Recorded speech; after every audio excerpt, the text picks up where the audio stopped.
कुमार है।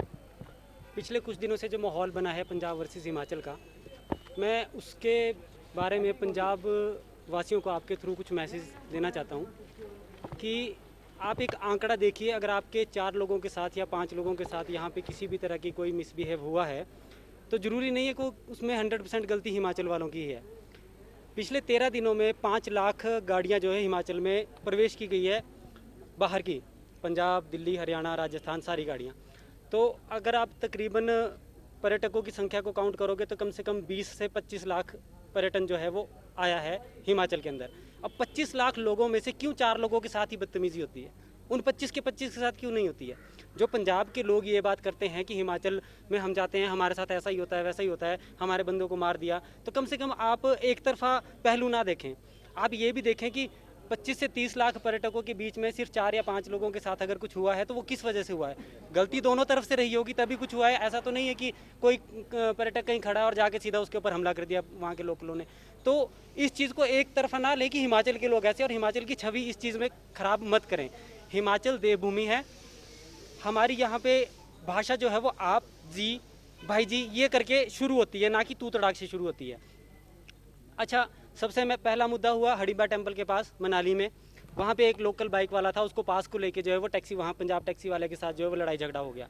पंजाब वालों ने वो मुद्दा उठाया और यहाँ के पूरे हिमाचल के टैक्सी वालों के साथ उसको कंपेयर कर दिया कि टैक्सी वालों ने मारा, जबकि टैक्सी वाले का उसमें कोई हाथ नहीं था। दूसरा हुआ आपका डलहौजी में जो पर्यटक के साथ हुआ, कपल आया था एनआरआई कपल, वहाँ पे भी स्थानीय लोगों के द्वारा मारपीट की गई। उसका मुद्दा भी खजियार में, उसका मुद्दा भी जो है वो टैक्सी वालों के साथ जोड़ दिया गया। तीसरा आपका हुआ एक चंडीगढ़ के पुलिस वाले थे, उनकी गाड़ी का चलान किया गया। वो पुलिस वालों की, वो भी पुलिस वालों की आपस की बात थी, उसका मुद्दा भी टैक्सी वालों के साथ जोड़ दिया गया। भाई टैक्सी वालों ने ऐसा क्या बिगाड़ा है जो आप हर एक मुद्दा उठा के जो है वो हिमाचल के टैक्सी वालों के ऊपर तोप दे रहे हैं? मैं आप लोगों के माध्यम से पंजाब वालों से सिर्फ इतनी विनती करना चाहता हूं कि जो ये लोग उन सब मुद्दों को लेके हिमाचल के टैक्सी ड्राइवर को टारगेट कर रहे हैं और उनको तंग कर रहे हैं, इनकी गाड़ी तोड़ दी गई, गरीब आदमी बेचारे कहाँ से पूरी गाड़ी का काम कराएंगे? घर परिवार पालना है। आप ये देखिए कि जो आदमी बाहर चलता है, जिसने सारी स्टेट में जाना है, वो कभी किसी के साथ बदतमीजी नहीं करता, वो चाहे पंजाब का होगा चाहे कहीं का भी होगा, वो सबके साथ जो है वो विनम्र रहता है। अब उसके पीछे इन लोगों ने हमारी कई गाड़ियों की पिकअप रोक दी। 10-10 दिन के टूर थे। अब बेचारा अभी बरसात शुरू होने वाली है, उसने 10 दिन का टूर मारना था, चलो उसका कुछ खर्चा निकलता आगे का। अगर वही सिचुएशन हम यहाँ शुरू कर दें तो मैं पंजाब की गाड़ियों से एक बात कहना चाहता हूँ कि हम लोग सिर्फ 2 दिन के लिए जो है वो आउट ऑफ स्टेट जाते हैं, सिर्फ पिकअप करने और ड्रॉप करने, और आप लोगों की गाड़ियाँ जो है 7-8 दिन, 10-10 दिन जो है वो हिमाचल में ही रहती है। अगर हमने ये कदम उठाया तो आप लोगों के ऊपर उसका क्या असर पड़ेगा? तो मेरी हाथ जोड़ के यही विनती है कि हमारे ड्राइवरों को तंग ना किया जाए, उनकी पिकअप ना रोकी जाए, किसी को बेमतलब के गलत ना किया जाए।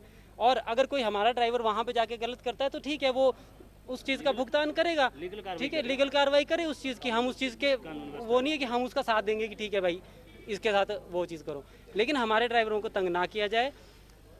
जितने भी हमारे ड्राइवर बाहर चलते हैं वो यहाँ पे कोई किसी के साथ गलत नहीं करता है। हमारी अपनी संस्था है देवभूमि, किसी बाहर के ड्राइवर के साथ यहाँ पे कोई गलत होता है हमारे से संपर्क कर सकता है, हम उसका पूरा साथ देंगे। धन्यवाद।